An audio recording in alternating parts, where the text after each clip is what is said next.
give a warm welcome to Antonio Sanchez.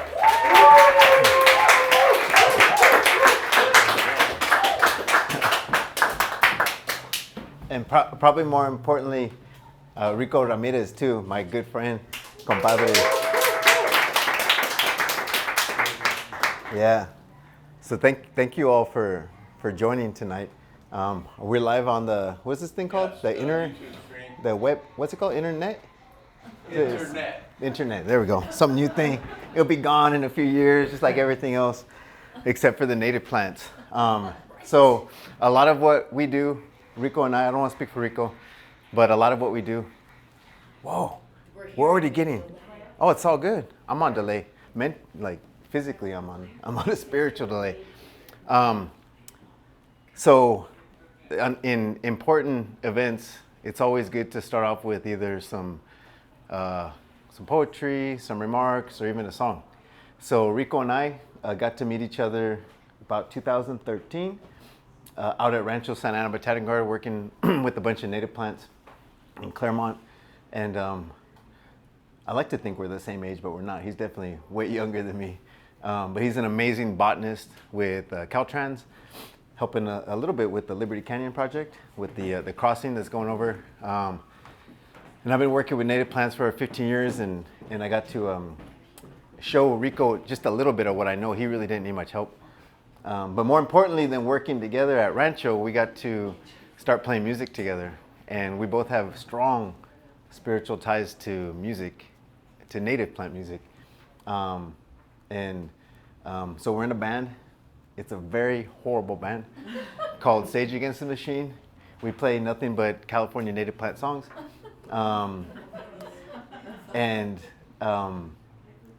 Yeah, we're lucky to play music together because it's one way, a lot of people write songs about love and about relationships and things like that, and those are all important. We like to think that in the past, and a lot of us still day to day, and in the future probably, if we're going to survive, one of our true loves is the plants and giving thanks. And so we wrote this song, and we're going to play it for y'all, whether you want to or not. You guys have to stay here. I mean, you can walk out. You guys can, I don't even know how you're watching this. It's like the internet or what? So I wrote this song thinking about oak trees, how some of them are 200 years old, 300 years old, 400 years old. And on my mom, who used to give us, me and my brother's advice about how to, dichos, consejos in Spanish, like how to live your life. Some of them were really good and some of them were really bad. And how just respecting a native plant, like how a plant could feed the world. It still does, but just 100, 200 years ago, it fed all of California, the oak trees. And looking at the desert and how it can come alive after just one rain, right? A quarter inch of rain, and how the whole desert will come alive. And then how bay laurel trees, if you aren't familiar with our California bay laurel trees, how they could burn to the ground. And 2 weeks later, in June, after no rain, after being burnt to the ground, there's new plants 7 feet tall ready to get back at it again, So we drew some inspiration from that, and we thought we'd start this talk off with this song. So if you guys will let us play this little prayer for you.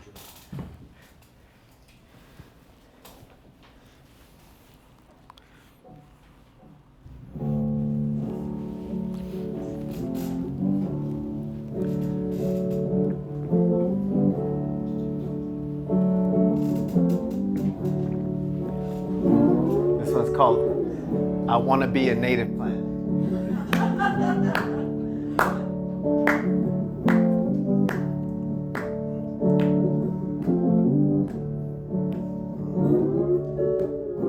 I want to be a native plant. I want to grow where they say I can. Mama, make me a native plant so I can grow where they say I can.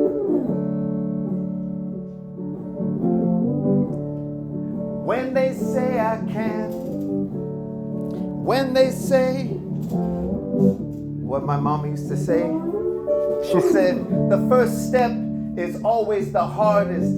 So que esperas, you need to get started. Just look up at that old oak tree.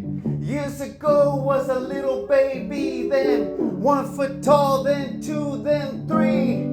One day that's gonna be me, mama. Give me the whole world to feed, mama. Give me a little baby squirrel to feed. Either way, I'll be free. Either way, I'll be me, 'cause I'm looking up at grandmother tree. One day that's gonna be me, 'cause I wanna be a native plant. I wanna grow where they say I can. Mama, make me a native plant so I can grow when they say I can. When they say I can't.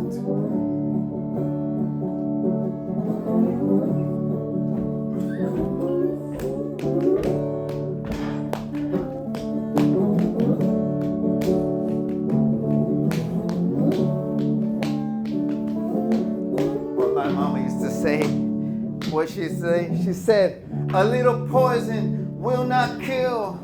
So go ahead, mijo, get your fill. Go ahead, get a refill. Go ahead, let the wine spill like a desert after a downpour. That's 2 inches, do you need any more? Smell the rain hit the desert floor. A little rain makes the desert roar.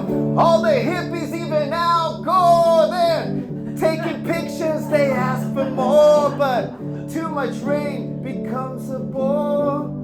Too much rain becomes a bore. So my desert god made my desert poor. Adobe wall and adobe floor, but our roots are deep to the earth's core. We're so rich, close those stores, 'cause I wanna be a native plant. I wanna grow where they say I can. Mama, make me a native plant so I can grow where they say I can. When they say I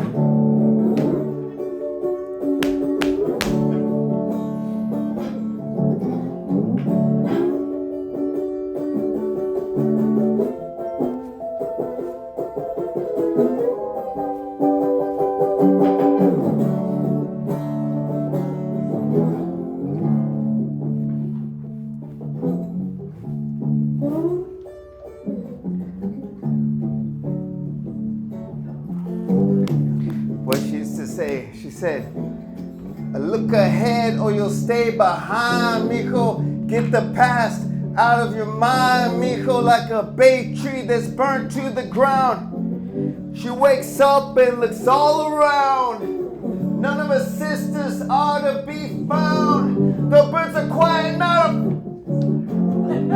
in the past and you can drown. All the past weighs 1,000,000 pounds. So look ahead, look all around.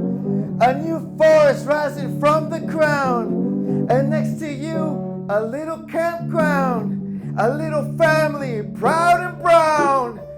A little mija with eyes all round. She's looking up, she's spellbound. She's looking up, it's so profound. She looks at her mama, she makes this sound. She says, I wanna be a native plant. I wanna grow where they say I can.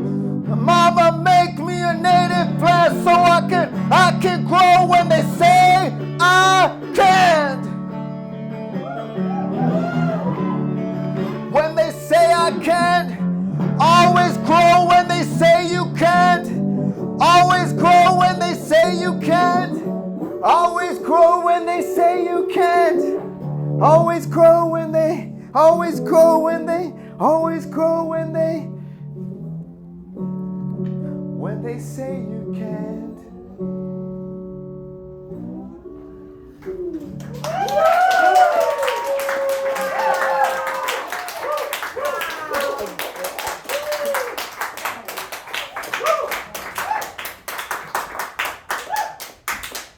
Thank you all. That means a lot. We are vibrating. Yeah. That was Thank crazy. you guys. Wow. I love it. So we're here to talk about California native plants, not just sing about them. So I'm. Can you come over? Oh yeah. I'm gonna turn this way so I can. You mind if I take your king's chair, Rico? Go for it. Is this? Do I have to look that way or? No. Yeah.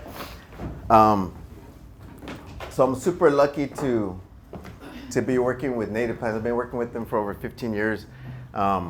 I started off working in farms, actually with my grandma in Oxnard, growing chiles and stuff like that, from a Mexican background. And then I went to school for sustainable ag, and now I get to grow native plants.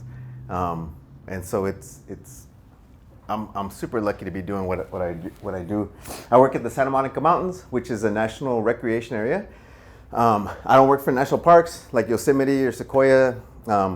The place I work for is Friends of the National Parks, and so it's almost like Friends of Sequoia, Friends of Yosemite. I get to run the nursery, I get to run the seed collecting program, and the volunteer outreach program that we have too.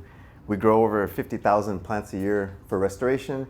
We grow over 15,000 plants a year to give out to the public. We've given out over 10,000 plants this year of milkweed, of narrow-leaf milkweed. And I would dare say that we're changing the world. And we're doing amazing work. And I just get to sit in the back seat and just watch all of my coworkers do the amazing work. It's really cool. So before we start talking about native plants and how to welcome them into your garden, because that's what this talk is called. Eventually we'll get set up. The talk is called Welcoming California Native Plants Back into Your Garden, right?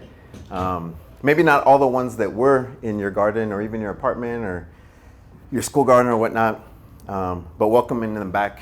So I'll be referring to the whatever this is. What is this, internet?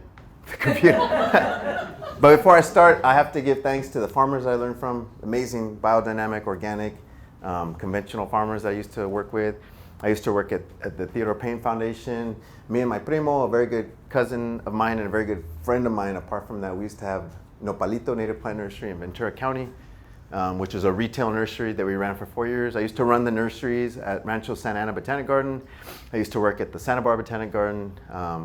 My friends at Chia Cafe, a lot of California native folks before and now that I have to give thanks to. Way too many, but I've learned so much from all those folks. So before we actually get into it, we always like to cover what is a California native plant. That's the question that a lot of people have, and the second question is why are they so ugly? That's normally the second question. And it's hard to compete.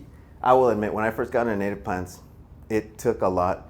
It's like wearing these glasses when you grow up, right? When you go to the DMV, when you go to the hospital here in California, when you go to Vons, Vallarta, wherever you guys shop, almost every landscape is a non-native plant. And you have those glasses on. It's really hard to take those glasses off. And so what we're trying to do is to take those glasses off and realize that those plants are amazing. They're beautiful plants. And they're non-native. That's not the big deal. The big deal is that maybe they don't feed local wildlife like they should. Maybe they don't have a connection to local people like they should. There's no songs associated with those plants. Here in California, they don't feed local people like yourselves. Most of them take more water than our native plants. There's so many reasons why we want to do native plants. A lot of times we go to Lowe's or Home Depot, we'll just shop by our eyes. It's a lot of very sexual, the way we look at plants. It's like we're looking at people, we're just looking at their appearance and we want to get to know the plants. So today I'm going to talk to you about 10 different plants that I think are beautiful for your garden. None of them are from the high deserts. None of them are from redwood forests. None of them from 10,000 foot alpine meadows. Those are all California native plants if they occur here in California, but they're hard to grow here. And so we're going to talk about oak woodland plants. We're going to talk about chaparral, coastal sage-grouse. If you all don't know what these are, it's all good. We're just going to talk about plants used to the LA basin that have been here for thousands of years and usually love it here. And the one thing that I need you all to realize is that the plants that we're talking about for thousands of years, I don't know how many of you have a job that you drive to every day. You might have a gas station that you fill up in. You might have a coffee stop if you don't make your own coffee. If you guys drink coffee. I went for like a week without coffee the other week. And that first cup of coffee, I have a whole new album. It's called The Coffee Cuts. It's crazy. Anyways, imagine how fast humans get used to stuff, right? We have habits. Imagine a plant and how quickly a plant has habits over thousands of years, not quickly, how they develop habits. So the one habit that we need you all to understand, which is way different than farming, and it was hard for me to understand this, because farming, we get our soil ready in March, April, May, we till it, compost, all that stuff. The one habit that our native plants are used to, and they've been used to it for thousands of years, is they receive their water during the winter, which is November to March, and that's the wet season. Basically, California has 2 seasons for gardening. It's the wet season and then the dry season. And the dry season is April through October. So I'm gonna hold up my fingers and we're gonna count how many months our plants have gone without water for thousands of years, right? So April, May, June, July, August, September, October. That's 7 months on average, right? Every now and then, if you look at the historical records, there might be a monsoon in LA. Very rare, very rare. Usually we have way less than half an inch from April to October in the LA basin. So all of it's like waking someone up at 3 in the morning and going, here's your breakfast. Dude, I haven't eaten breakfast in 3 in the morning ever. My family has never. Why are you waking me up at 3 in the morning? What I'm used to is eating my breakfast from November to March. That's when our plants want to wake up. That's when we want to do most of our work. And that was very hard for me to learn because I came from the farming background, which is tomatoes in mid-March, corn in early May, feeding those plants in June. So it's a way different way of gardening. So if you look at San Francisco and the city of San Francisco, you take the footprint of how much of San Francisco is developed, over 80% of the physical space of what is San Francisco is paved over. And very few of those areas that aren't paved over are native plants. And that's one of our big issues, is that I don't think a lot of us mind other folks that aren't from California coming in, developing. You know, I think a lot of us would hope it would be more sustainable, blah, blah. But we'd like for the native plants to be there. What we're taking out, if we took 80% of the native plants out of San Francisco, how come we didn't put the last 20%? It seems like we would want to put those in. So I work with a lot of youngsters, I call them youngsters, a lot of college folks, college-age folks, or traditional college-age folks, like 24 years and younger. And I took one of my coworkers to Lowe's the other day, and we counted, and we were looking for native plants. Over 400 species of plants for sale. How many native plants were there? Okay, 3. Perfect, you got it. I'm not good at percentages, but I think that's less than 50%. I think. You think. And so how do we bring California back? And so one thing that we're doing at the park is we take herbarium samples, and I'm sorry you guys can't see this, but an herbarium sample is just a cut, dried, pressed flower, and it has DNA in it, and we can put a label on it as to where we found it. 100, 200 years ago, that herbarium sample might have said, you know, Sanchez Exxon and Oxnard off of Rose Avenue. Well, Rose Avenue has changed. It's not, it's Obama Avenue now, and Sanchez gas station is now a liquor store. And so what we try to do is have GPS points now, right? So we actually have physical points that hopefully aren't going to change for thousands of years. And we can go back and look to see where these plant populations are, right? So we've done that with a bunch of plants. And I was going to show a video, but since we can't show it, it's a video that's online. You guys can find it online. All it was is a video of us looking from a 1990s herbarium sample.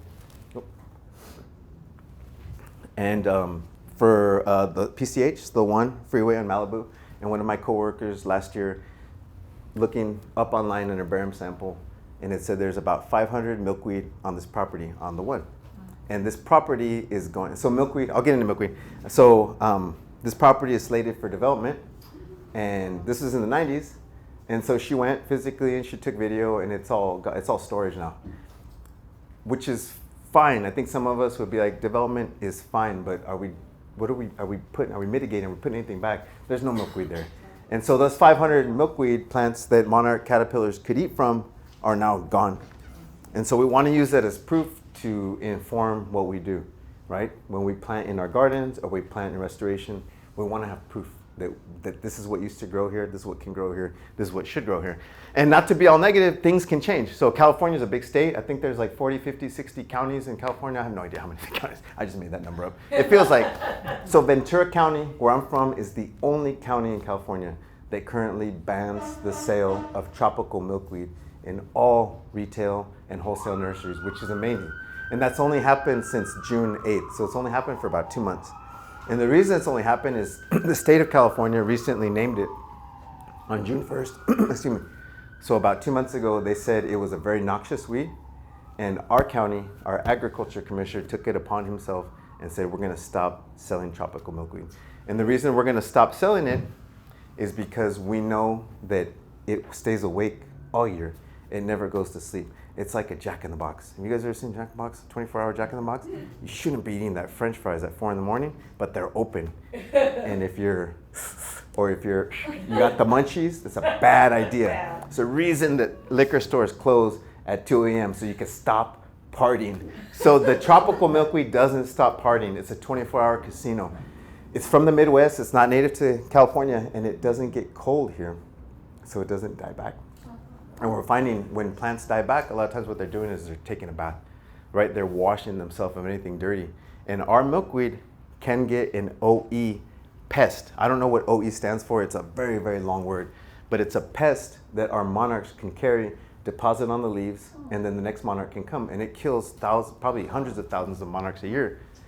But our native milkweed goes to sleep. It takes a shower every winter. The tropical milkweed doesn't, and that's why we think it's so dangerous. So they've stopped selling in Ventura County. They actually had to go to Lowe's and Home Depot and tell them to throw them out, which is really cool. And we partnered with the ag department, and we said we want to let's give out thousands of plants. We had them, and so we gave out 2,000 plants in Santa Paula, 2,000 plants in Camarillo, 2,000 plants in Moore Park, and we're hoping to give out 2,000 more before the end of September. Of the native milkweed? Of the native milkweed, yeah. And so there's another video just to show you. I won't show this again, but we counted 14 different insects just on these little stands of milkweed that we planted last year. So last March, they're less than 18 months old. Tarantula hawks, 3 or 4 different types of native flies, a bunch of native bees, including bumblebees, hummingbirds, butterflies, moths. There's so much life in just a tiny amount of property. So we know that the plants have been here, right? We know that in Malibu they were there. There's the herbarium sample. And we know, look how bad I am at technology. Look at that. That's trash. So what's killing the monarchs? And this is not a talk about monarchs, but the reason we're losing monarchs is the same reason we're losing native plants. Is our monarchs don't have anywhere to sleep during the winter. They don't have any food, right? The Malibu stuff got pulled out and never got put back in. Just think of all the Walmarts, all the houses out here that used to be, there used to be milkweed habitat. Pesticide use is a huge one. The wrong milkweed being planted, our habitats being fragmented, right? There's a reason that malls have 50 stores all next to each other. They don't have one store here and then 2 blocks and they have another store, right? Habitat needs to be together. When we break up habitat, it's really hard for insects to find populations of milkweed. Climate change we know is happening, and that's making it rough on insects, especially soft-bodied insects. And then there's smog, roadsides, all the pollution that happens. So a Xerces Society led, a really good nonprofit organization, they led a study a few years back, and they took milkweed from wild populations, farms, homes, nurseries. They tested 227 samples of milkweed for pesticide use. All 227 had residue. Not use, but residue. Most of them weren't being treated. They all had residue. Wow. Overspray, it was left over in the soil. So imagine if you're a soft-bodied caterpillar this big that's eating the leaf, how dangerous that can be. So what's the solution? It's mostly native plants. So we know in Santa Monica they have a great display garden called Garden Garden. And right next to each other, there's a native garden and then a traditional lawn and non-native plants. And we know that the native garden can take 6,000 gallons of water compared to almost 60,000, so almost 10 times as much water. Green waste, almost 3 times as much green waste, which I might argue for because compost is amazing. But maintenance hours, 15 maintenance hours compared to 50 maintenance hours. and then all the smog that gets created from those small engines. And so some of the plants that I want to introduce you all to are 3 of my favorites. I'll go over is narrow leaf milkweed, which is the local most common milkweed, and that is the milkweeds are the only plant that monarch caterpillars will eat. It's like me and carne asada tacos. I will not eat anything else. I'm just kidding. I almost don't even eat meat. But that's all they'll eat. You can put them on a buckwheat, on a sage. The caterpillars won't eat anything else. They'll die without this. And so I would argue this is one of the most important plants that we should plant. Really easy to grow. When we plant it, we recommend that you all plant 5, a minimum of 5. Why 5? If you all are going to have a kid's birthday party, and there's 20 kids coming, how many pizzas do you order for the kids? 1 or about 10 or 20? You want to order a lot because the kids are going to eat, and if there's not enough pizzas, they're going to be pissed off. So what happens when you have a milkweed is the monarch, she'll find it, she'll lay her eggs, she'll lay dozens of eggs, the caterpillars will wake up, and if there's only one plant, which is what happens a lot in nursery industry, people will buy 1s and 2s, the caterpillars will eat the heck out of that one and you'll kill. So I would argue that you're doing more damage to monarch populations by only planting 1 milkweed. We need you to plant 5. That's our sweet spot. So when we gave out these 2,000 milkweed, we forced people to take 5 plants. And so we only gave out 400 sets of milkweed. But imagine if all those survived. That's 400 new colonies of milkweed. And so this is actually not that hard. People like narrow leaf milkweed. Yeah. Oh, and this is my favorite. These are my favorite slides. I really narrow. Yeah. Like my range of knowledge is very narrow. So narrow leaf milkweed. I don't think so. It's pretty. My second one is hummingbird sage. And hummingbird sage I love because you can use it for food. It flowers over 6 months out of the year.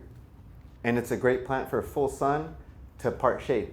And it's a really good plant to learn about California with, because in California, in August, September, October, hummingbird sage will go dormant. So without water for 3 or 4 months, she goes to sleep.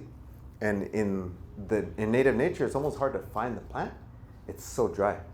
But in our gardens, if we water it every 10 days during the dry season, so April, May, June, July, August, September, October, so 7 months times 3 times a month, right? Every 10 days.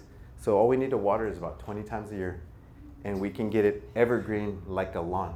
If you're watering your native plants more than 3 times a month, they're not native anymore. That's a lawn. We could keep a lawn alive with once a month or once a week. Who had a question? And I've gardened almost everywhere in Southern California as far as heat and drought goes. Ojai, Riverside, Claremont, Pasadena, Oxnard, Santa Monica. The heat here in Topanga and Tarzana, who cares? If we're bringing Northern California upper elevation alpine plants, we do care. But these local plants, a lot of times have been used to these heat waves and these droughts. Our plants can make it, yes? Can you please show what the milkweed looks like again? Yeah. The milkweed. Oh, I guess I can't because there's no good pictures. Do you have any with you? Negative, no. I have caterpillars in the car. They ate it all. I'm just kidding. It's not a good picture. It's bad.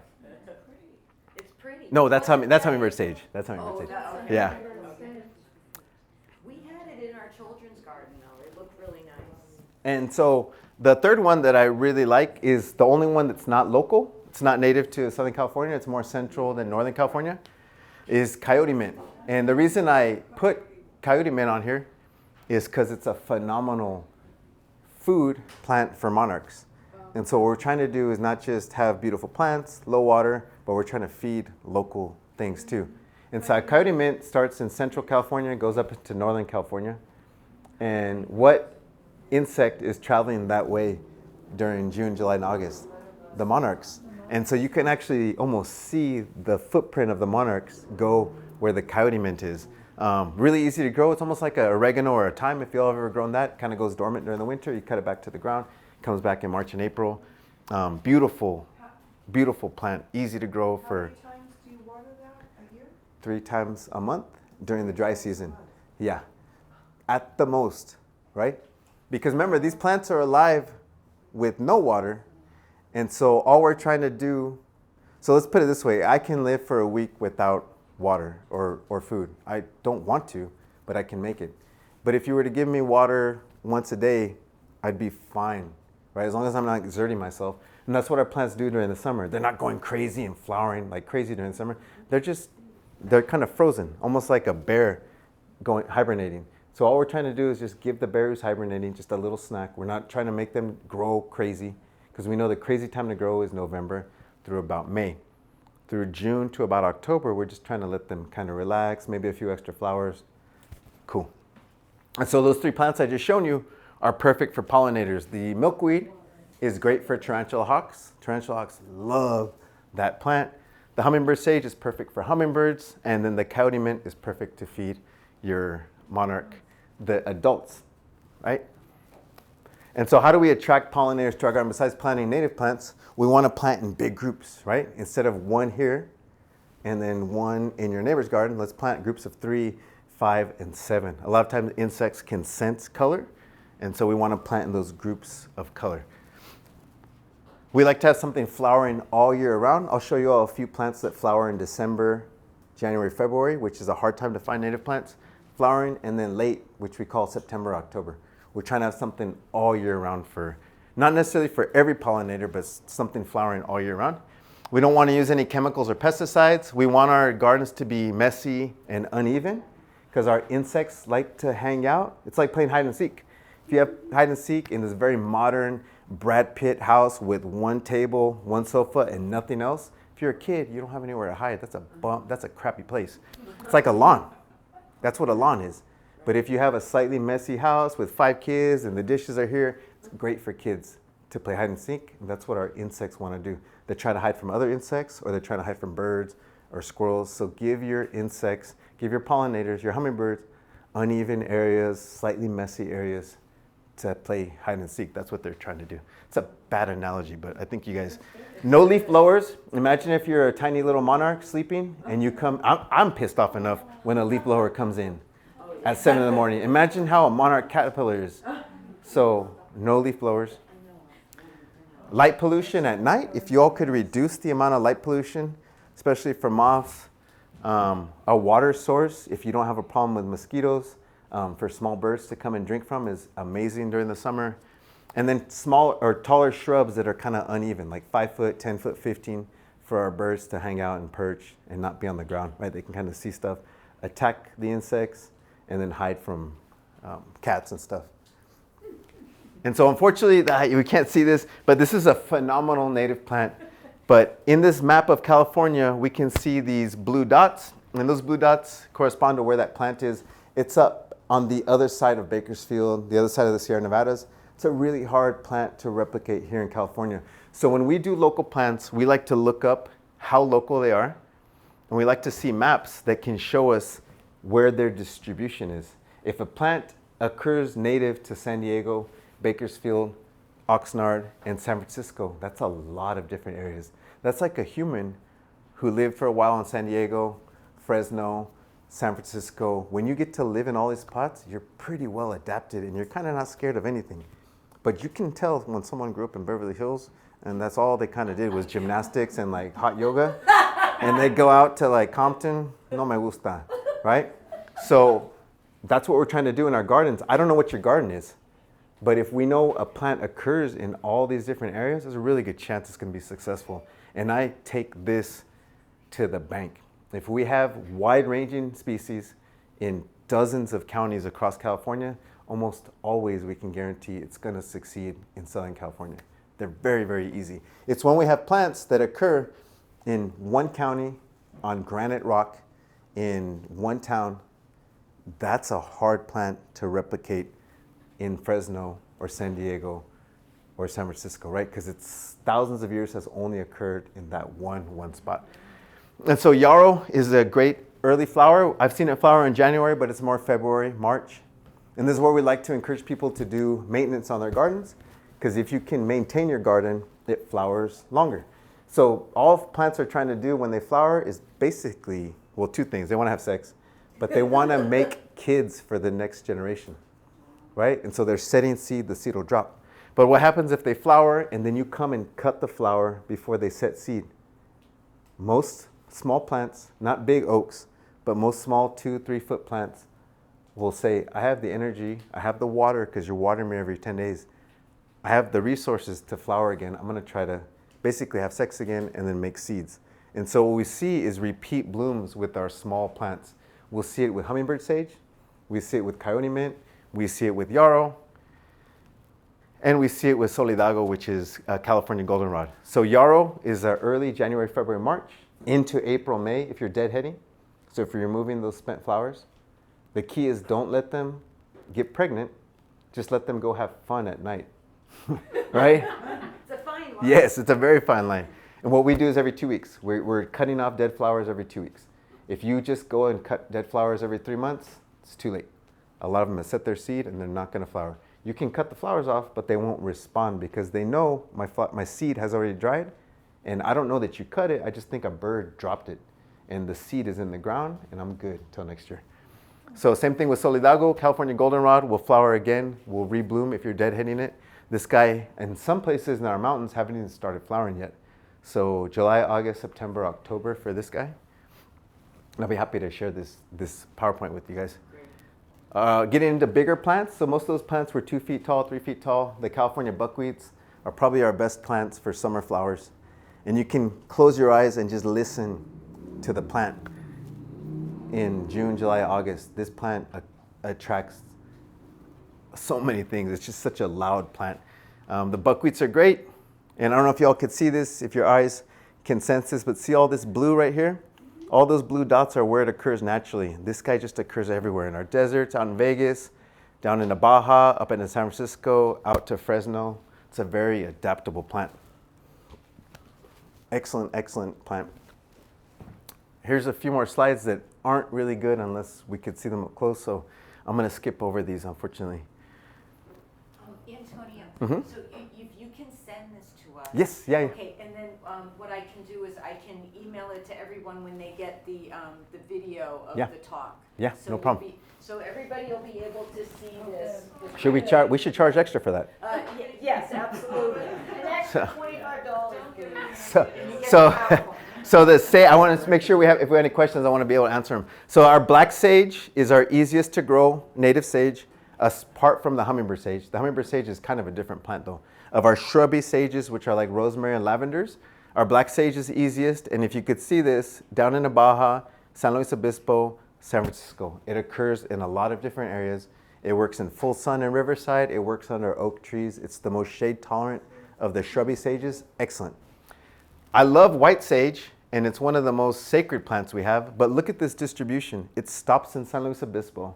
And San Luis Obispo is a very unique spot for plants. It's a cutoff. It's like a pool. You guys ever been to a pool and it's like 3 feet and then drops into 8 feet? That's what San Luis Obispo is. It's 3 feet, and then north of that becomes Santa Cruz and that coastal Watsonville area. It becomes really wet, and there's a whole different almost group of plants up there.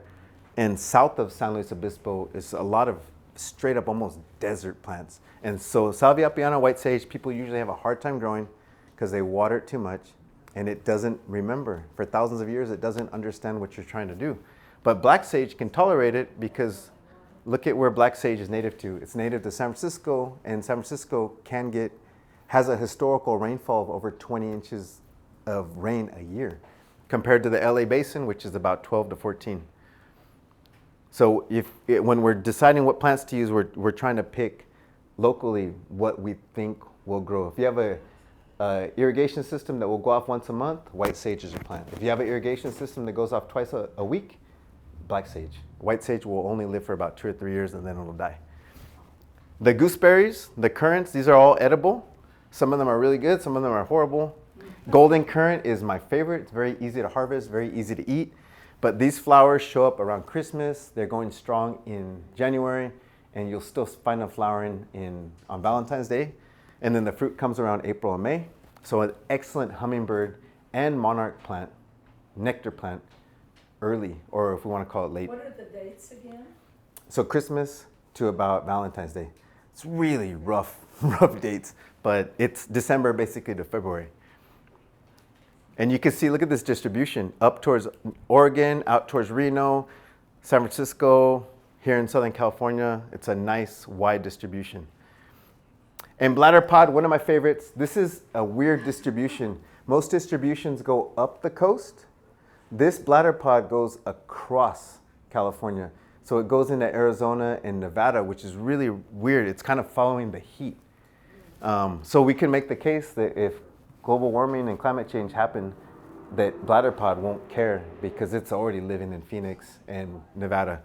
And so it's already getting 14 inches in LA and then about 4 inches out here in Death Valley, right? It has that locked into its memory. You can take that. This plant without water can flower for over 6 months.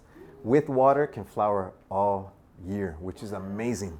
How many times do you water? 2 to 3 times a month to keep it flowering. All these are just 2 to 3 times a month. During the I'm giving you guys, I'm assuming that you guys don't know what you're doing. I'm sorry. And I'm giving you the stuff that's easy. The only one that's dangerous is the white sage. That's because it's such a special plant to me. Everything else, 2 or 3 times a month, fine. 2 or 3 times a month on white sage could kill it eventually. in the summertime. Yes, yes. And bladderpod's related to capers. So you could pickle the seeds just like capers and enjoy them with your family. It's a big hummingbird plant. It's a phenomenal plant. One of my favorite plants, because I think part of what's missing with California is that we just look at plants as just things. We don't have any stories tied to them. And Our Lord's Candle is one of my favorite plants. This is a native yucca. And this plant only flowers once in its whole life. And it flowers about 5 to 15 years to flower. There's only one insect, the chaparral yucca moth, that will pollinate the flower and then produce seed. She'll lay her eggs inside the flower. The fruit will produce inside the little egg, the fruit, and then the little caterpillars will wake up and eat all the seed. It's really cool. Wait, ¿es la flor de isote? No, no es una flor, no, yucca es otra planta. But I love this plant because she's almost offering herself. She only will flower once, right?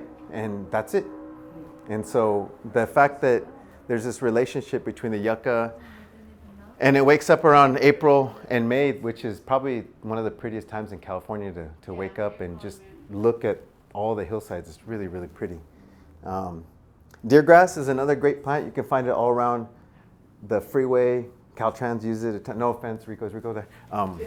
They use it way too much. But it's a big basketry plant in local, in California traditions.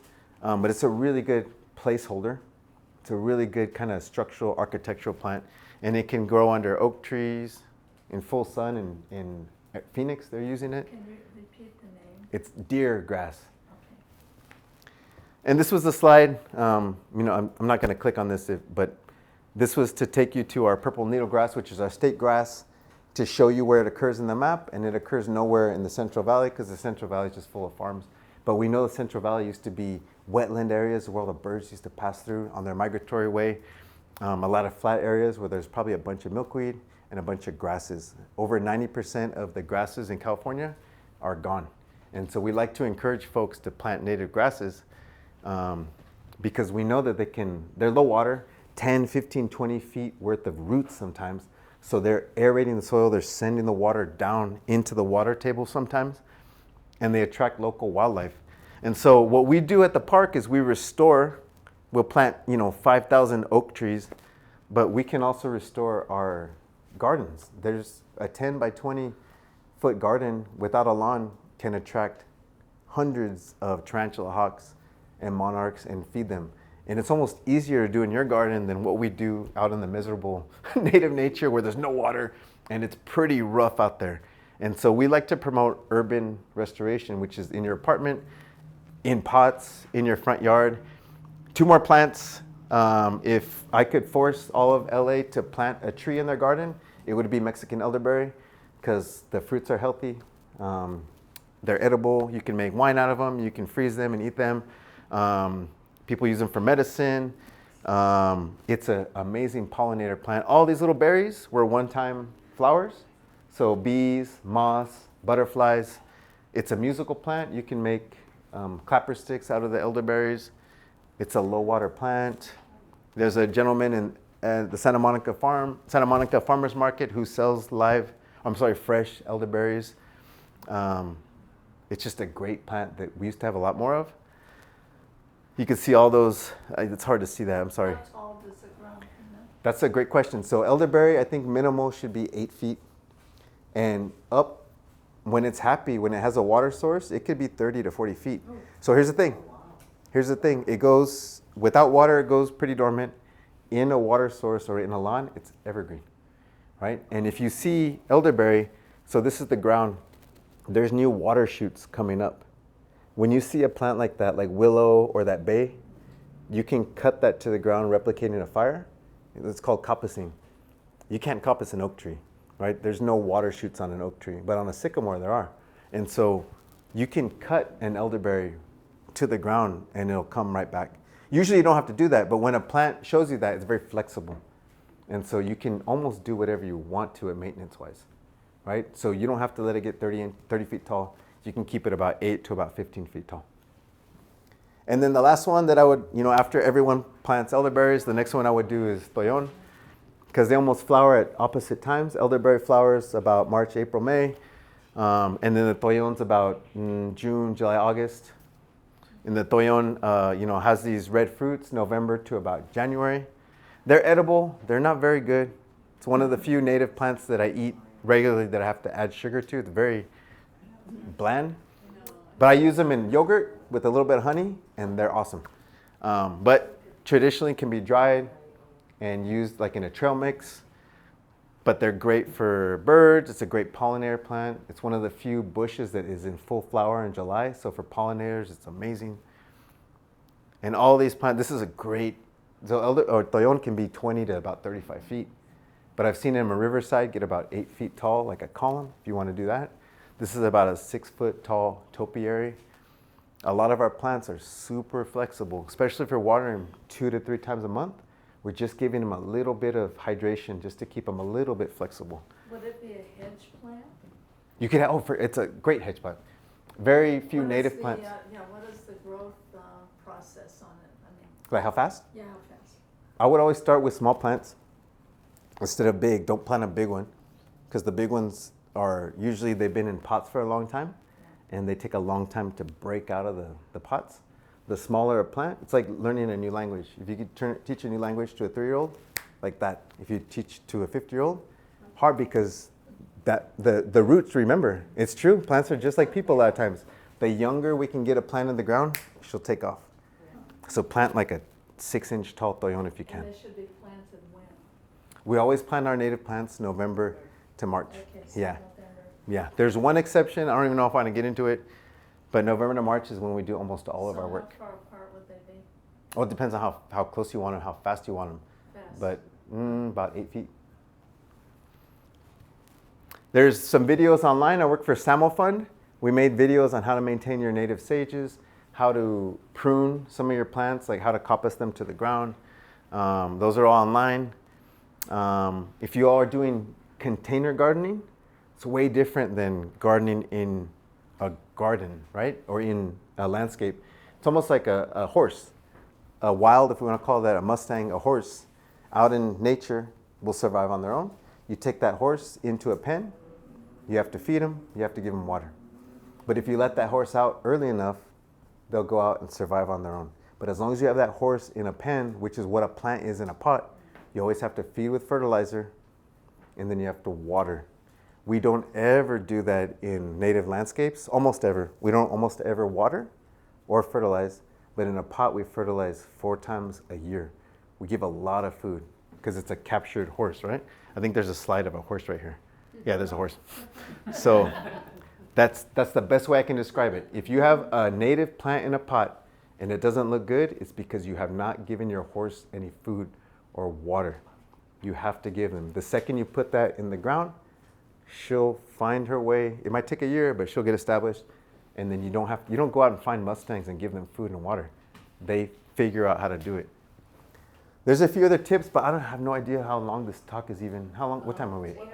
Yeah. Okay.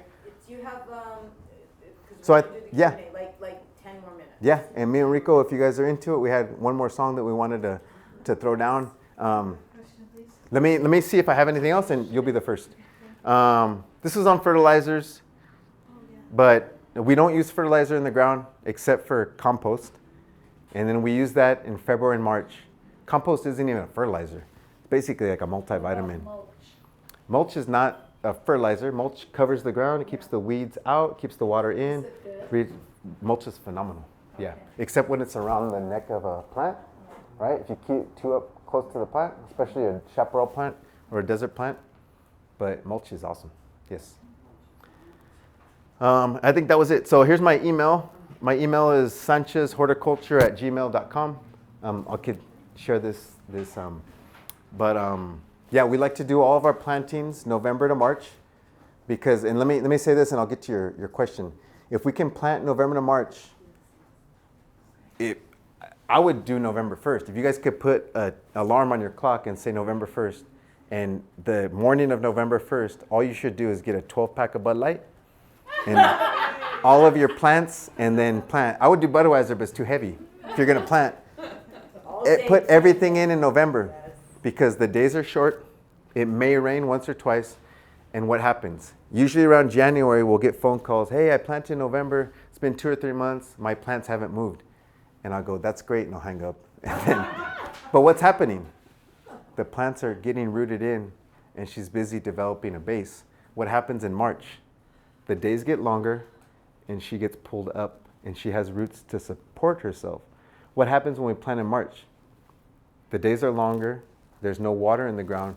She can't set roots. The days and the heat's pulling the plant up, and I have to water a lot more. My plant's drying up. It takes you a whole year to establish your plant. So plant during the cold season, the wet season, and let the plants not do anything. They shouldn't do anything for 3 or 4 months. And then once March and April hit, they take off. I was gonna say, what's the best native plant nursery to go to? It used to be Nopalito in Ventura, and now it's Artemisia Nursery in El Sereno in downtown, close to Northeast LA. Artemisia Nursery is phenomenal. They're really. But there's a few other ones too that haven't paid us for support. Artemisia has paid us for. I'm just kidding. The bass player, she's in the band, the owner of the show. So she would kill us if we didn't come. No, there's a bunch. Matilla Nursery is really good. In Moore Park, Theodore Payne is. Oh, is it being recorded? Theodore Payne is great. In Sun Valley in Burbank, I used to work there. There's a few others that are Tree of Life in San Juan Capistrano is great. What about consultants or someone that you would recommend, or do you provide that kind of service? I don't. Have anybody Negative. that comes out? So Theodore Payne. Looks? So Theodore Payne is a nonprofit. Let me get to her question first. Yeah, but let me answer that, and then. So Theodore Payne just came out with a list of landscape professionals that they recommend that have been through a training of theirs, and I think that's as good as you're gonna get just to answer your question quickly. Yeah. What was your question? Thank you. I have some areas, 3 planting areas in the front of the house. So the first question we should always find out is, where do you live? Yeah, nice. Okay. It's the house, and then the garden, and then the walkway, and then the grass, left of the grass. I have roses along there, and one plant's about 18 years old. It's tried really hard, but I think it's time to go. When I have to replace soil, I go to Home Depot when I get Amend or something like that. Yeah. If I were to take those roses out and wanted to plant one of these plants, do I need to put any special soil in? What soil do you suggest? So usually when you take out a plant, you shouldn't have a big hole there. Well, No. So there's 2 questions here. If you take out a lawn and your soil is flat, if you're asking me, do I need to put something in that soil to make it good for plants? Our native plants love it out here. Just a regular soil. You should see what they're growing in right now. Adobe. I mean, most of them don't grow in adobe. They grow on gravel where the water runs right off. And so we're putting them in flat areas where it's clay, which is good soil. So our plants sometimes get 2 times as big in our lawns compared to what they are. So if that's your question, don't ever amend your soil, right? Maybe 1 out of like 50 or 60 gardens have to amend. It's very, very rare, very rare. But if your question is, if I have a hole, right, like a 2-foot hole that I need to fill in because I took something out, I would grab just the most general, cheapest crappiest garden fill you could get. So for Yeah. the native plants, they love the earth that we have here. Succulents and stuff, I love the succulents, and when I pot them, I wish maybe I shouldn't Yep. be doing. So you go The to small ones, I get cactus, I get succulent, what it says succulent. succulent, yeah, cactus soil. Yeah, not in the ground, but just the cheapest, poopiest soil. Okay. It's way better than what they're. And our soil is amazing. I really hate when people say, "Oh, our soil in California is crap." Oh, that hurts me. No, you didn't know. I know. The Oxnard Plain, I think, has the 6th best soil in the world. Wonderful. And what we're looking at is not what Father John, Boyle? No, Gregory Boyle from Homeboy Industries. He says, like, we don't want to judge people. We don't want to sit in judgment of people. We want to sit in awe of what people have to go through. And that's how I look at our native plants. I don't look at our native plants, how ugly you are, how dry you are. I sit in awe of how amazing they are with 12 inches of rain. Look at you guys, what you can do with so little. On the hillside, when I put you in a flat area, of course you're going to be super, super happy. So most of our gardens are way better than what are better, if you want to put it that way, than what the native plants have been used to for thousands of years. Yeah. Did somebody? Okay. I have a question. So we're out in the Agora Hills. If there is a mist in the morning. Yeah. I can't remember what month, but in the June, that June gloom. Yeah. And, So does that affect native plants, or is that okay? So they've been with it for thousands of years, Okay. right? So that would be fine. Almost all of them are going to be fine. Okay. Where it gets in trouble is if there's, we have 4 sides of the house, most of our houses. And if you have a shady area of the house, and then you get that fog every day, and then you're overhead watering a lot. And so you have fog, you have overhead water, and then it's kind of a low, like there's not a lot of air coming through, right? One of those tight, like 3 foot wide areas where like, that's where it can be a problem. That's where you get like powdery mildew on roses, like where there's not enough airflow and there's too much water. No, I don't have But that. apart from that, It's fine. yeah. This is just a really straightforward question. I fell in love with that Mexican elderberry tree. Mhm. Is there a particular like nursery that I would have to go to get one of those, or is it probably at any of those? Artemisia, Or- and you mentioned me and Rico's name, 10% off. Any purchase over $12,000. That's all I can guarantee. I'm sure Nicole would give you a 10% if you bought $12,000. So where I work, we have a program on Fridays and Saturdays where we welcome folks to volunteer with us for 2 hours. We give you 3 free plants, and then we give you actually 5 milkweeds too if you want to take home. So 5 milkweeds and 3 free plants, and elderberry can be one of them. And then we offer free classes. We have a maintenance class September 9th right here in Calabasas at King Gillette Ranch. And so that's a 2-hour maintenance class. We show you how to plant, how to deadhead and all that. So everything's online on Eventbrite, Samo Fund. That's who I work for, Samo Fund. Okay. Eventbrite, you can find all those. And we used to have a lot of classes online, but we might start having a few more. But I would just check online. King Ranch, right? King Gillette Ranch, yeah. And we have questions about maintenance, irrigation, plant selection, poison oak.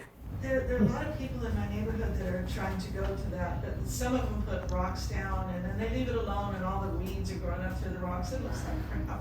Yeah. One house down the street really has a beautiful, I don't know who they had do it, but they have different types of plants sort of positioned around their front of the house with mulch in there. This isn't really a question, it's just, it looks beautiful. It sounds like they talk to you or somebody almost as smart. So the one great reference is Greg Rubin. He's a landscaper down in San Diego. He's written 2 books. He's done, according to Greg, I believe him, over 700 gardens. He's designed and installed over 700 gardens down in San Diego County. Rubin, R-U-B-I-N. But his website is great. In 18 months, you can see how fast a native plant garden can get filled in. Most of Greg's, his plantings start off, they look sparse. There's a plant here, and then 8 feet away is another plant. And then he has pictures on his website. 18 months later, they're almost all touching. They're all pretty full. And that's because he plants during the winter when he can. He uses mostly young plants.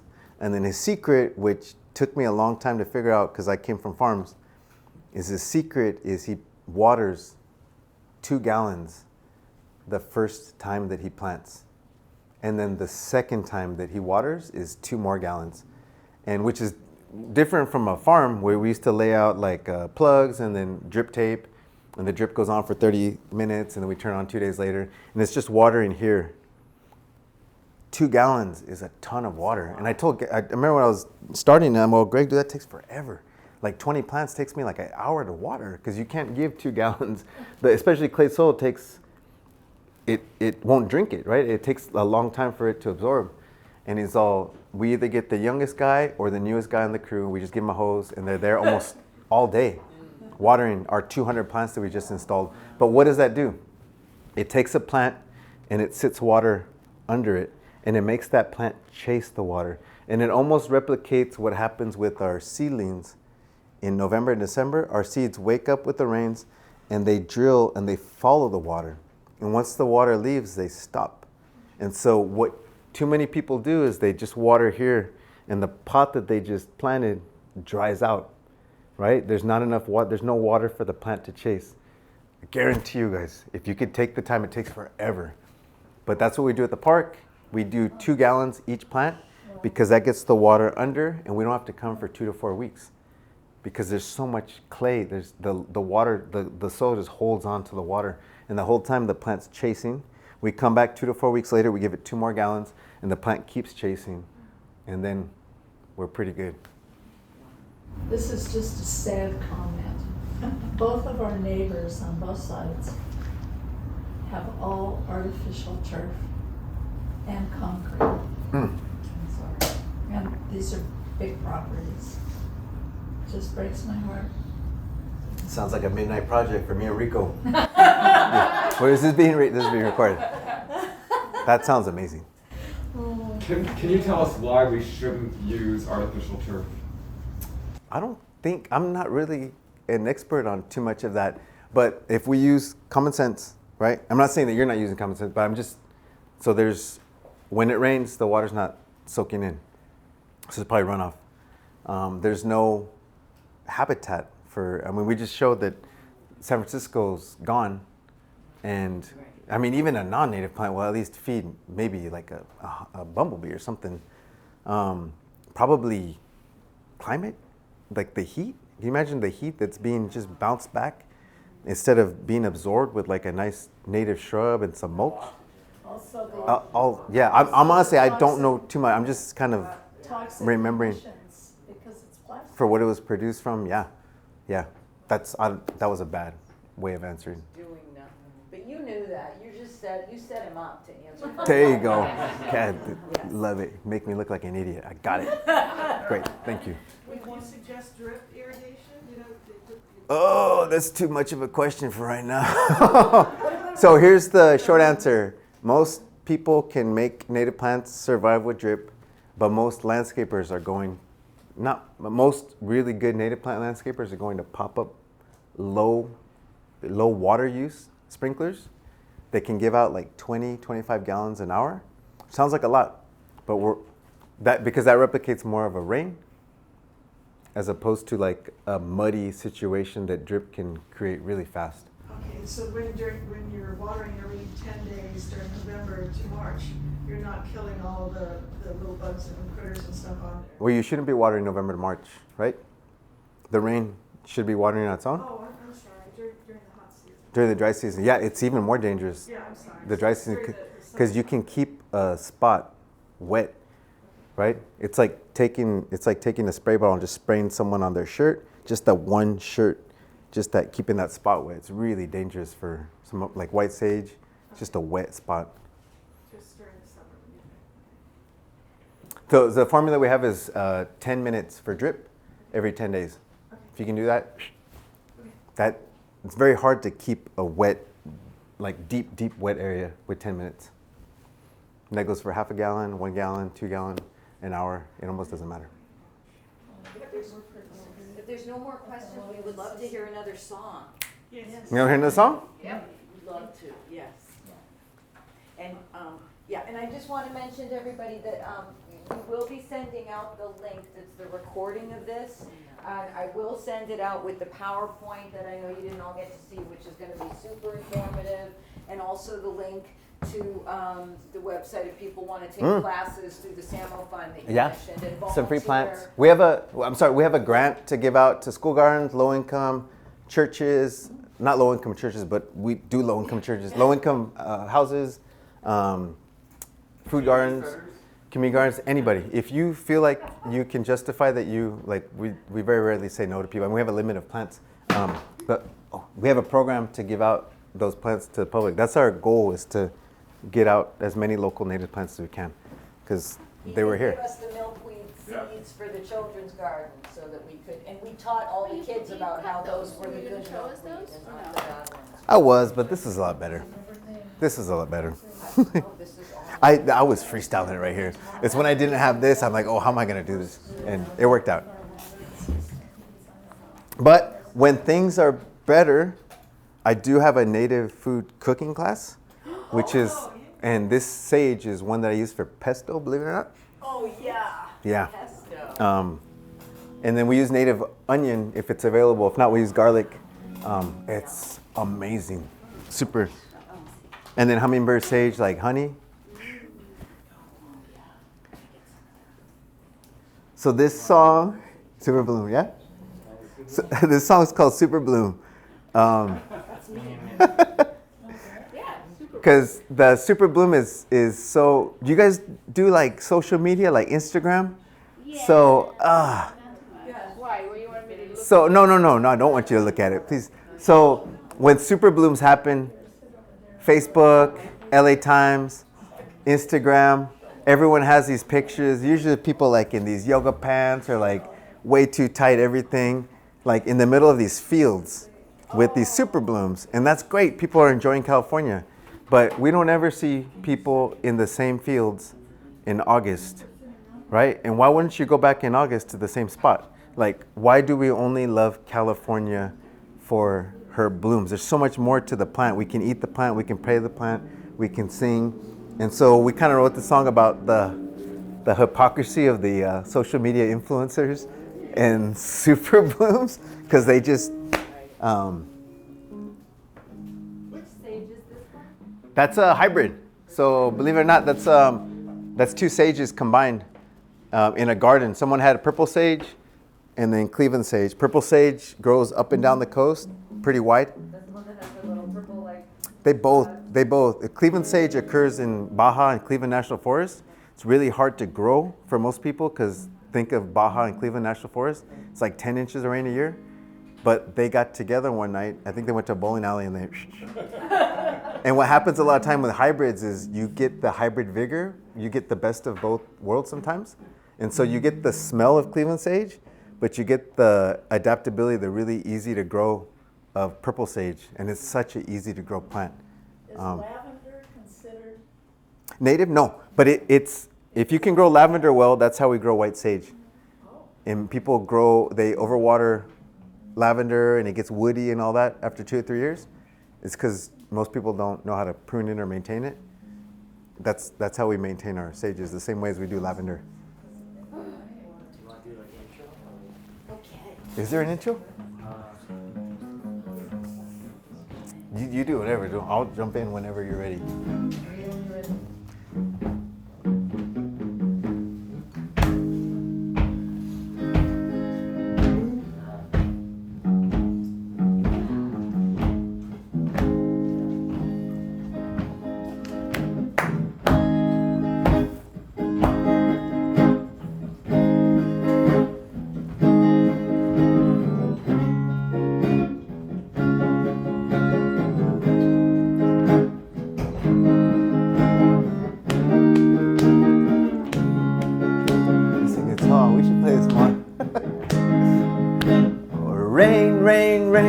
It's been raining for days. The sun is coming out and spring is on its way. The river's getting full with water icy cold, and soon the hills will be all colorful. Mariposas in the air, mariposas everywhere. It's a super bloom.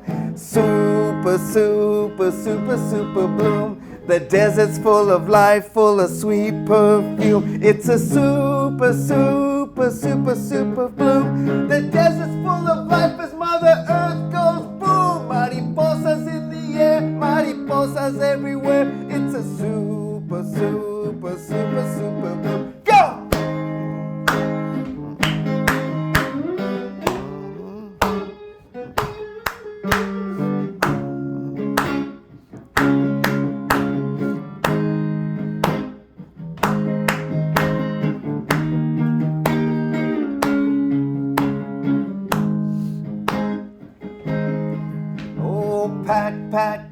Pack, you're packing up your cars. 10 to the 15 to Lake Elsinore. You're stomping off the trails and leaving lots of trash. But man, don't you look good in your Instagrams? If the poppies had a say, they would send you on your way from the super, super, super, super bloom. Go! Super, super, super, super bloom. The desert's full of life, full of sweet perfume. It's a super, super, super, super bloom. Well, there ain't no parking, there ain't no room. If the poppies had a say, they would send you on your way from the super, super, super, super bloom.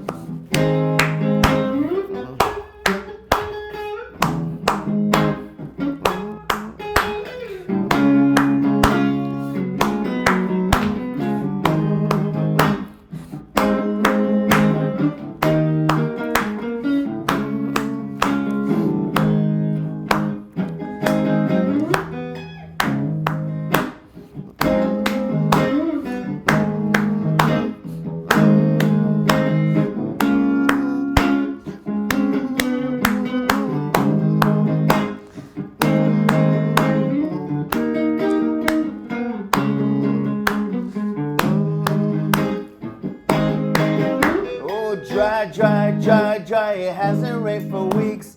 All the Californians have forgotten about me.